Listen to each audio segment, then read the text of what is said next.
اور آپ کی راج عقیدت پیش کر رہے ہیں۔ اللہ فرماتا ہے وما ارسلناک الا رحمۃ للعالمین، اے محبوب میں نے آپ کو سارے جہان کے لیے رحمت بنا کر کے بھیجا، سارے جہان کے لیے رحمت بنا کر کے بھیجا۔ آمد سرکار سے اس طرح پھیلی روشنی، آمینہ کے گھر سے دنیا بھر میں پہنچی روشنی۔ بجھ گیا آتش کدا، بجھ گیا آتش کدا، لاتو حبل سب گر گئے، نور احمد کی جو کعبے میں تھی پھیلی روشنی۔ چاند ہو خورشید یا پھر ستاروں کی ضیاء، شمع حق کے سامنے سب کی ہے فیکی روشنی۔ تو میرے آقا صلی اللہ تعالیٰ علیہ وآلہ وسلم جب دنیا میں تشریف لائے نا، جب دنیا میں تشریف لائے تو آمینہ فرماتی ہیں، نبی کی ماں آمینہ فرماتی ہیں دنیا کے بچوں کا پیدا ہونا اور ہے، ہمارے بیٹے محمد صلی اللہ تعالیٰ علیہ وسلم کا پیدا ہونا اور ہے۔ جب میرا بیٹا محمد پیدا ہوا تو حالت سجدے میں پیدا ہوا۔ آج کوئی بچہ پیدا ہوتا ہے سجدے میں؟ نہیں ہوتا ہے۔ میرا بیٹا محمد پیدا ہوا ہے تو حالت سجدے میں پیدا ہوا ہے۔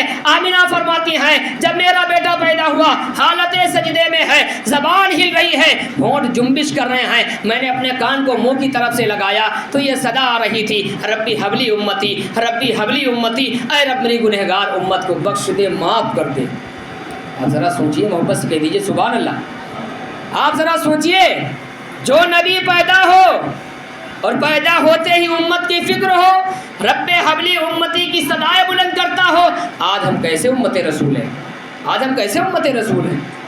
آج ہم کیسے امت رسول ہیں؟ کیا ہم نے کبھی نبی کی سنتوں کو فالو کیا ہے؟ نبی کی حدیثوں کو ہم نے لائک کیا ہے؟ نہیں کیا ہے۔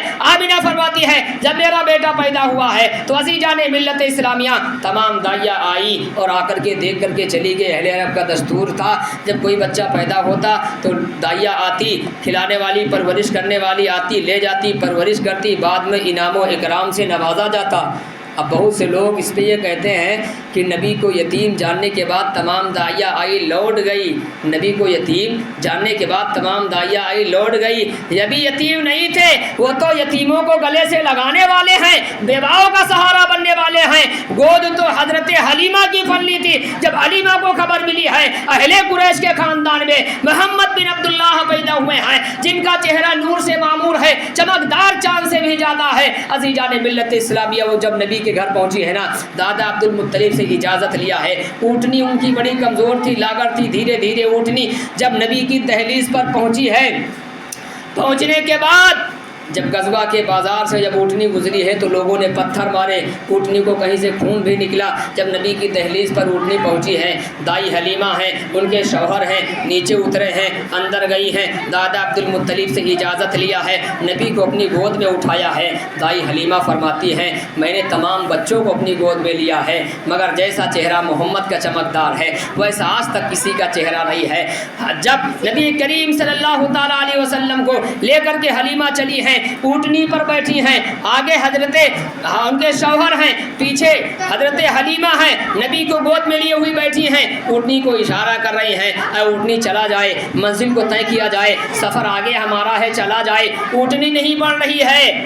تو ان کے شوہر نے کہا عجیب کشمکش معاملہ، ابھی تک یہ چلی آئی اٹھ کیوں نہیں ہے؟ حلیمہ کے دماغ میں خیال آیا، کہا تم نیچے اترو۔ کیا بات؟ اترو نیچے۔ نیچے اترے، کہا کیا بات ہے؟ کہا مجھے آگے بیٹھنا ہے۔ کہا تم کیسے بیٹھو گی؟ کہا مجھے آگے بیٹھنا ہے، میں نے جس کو ہاتھ میں لیا ہے گود میں یہ معمولی بچہ نہیں ہے، یہ پیغمبر اسلام ہے، یہ نبیوں کا سردار ہے، اور سردار ہمیشہ آگے ہوتا ہے پیچھے نہیں ہوتا ہے۔ جب دائی حلیمہ میرے نبی کو لے کر کے آگے بیٹھتی ہے نا تو اس وقت اونٹنی بڑی تیزی کے ساتھ چلتی ہے۔ جب اسی بازار سے گزرتی ہے نا جو لوگوں نے پتھر مارا تھا، روکا حلیمہ کیا تم نے سواری بدل دی ہے؟ اونٹنی بڑی لاغر تھی، بڑی کمزور تھی۔ حلیمہ مسکرا کے کہتی ہے میں نے سواری نہیں بدلی ہے، فرق اتنا ہے کہ میں نے سوار بدل دیا ہے۔ کہا کون ہے؟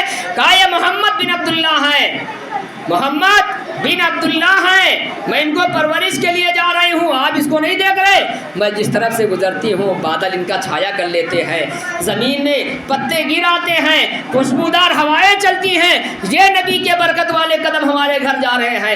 آج لوگ بڑی ٹوکر ٹپڑی کرتے ہیں، اے میرے بھائی یہ جلوس کا وقت آ رہا ہے، ہم نبی کے قدموں میں، ہم نبی کی شان میں، ہم نبی کی بارگاہ میں خراج عقیدت پیش کریں اور بڑھ چڑھ کر کے اس میں حصہ لینے کی کوشش کریں، ہم جلوس کو کامیاب بنائے اور یہاں کی اکثریت کو ہم باقی رکھنے کے لیے، اپنے حق و پیغام صداقت کو باقی رکھنے کے لیے ہم ہمیشہ کے لیے آپ اس مدرسے سے، اس مسجد سے آپ جڑے رہیے۔ آپ دیکھ رہے ہیں نا، یہ ہماری مسجد ہے، ابھی مکمل نہیں ہے انشاءاللہ، ابھی تھوڑا سا بارش کم ہو جائے تو ہم سوچتے ہیں کہ اس کے آگے کے لیے سارا سسٹم تیار ہے۔ اللہ جب کام لے گا تو انشاءاللہ کام ہو جائے گا۔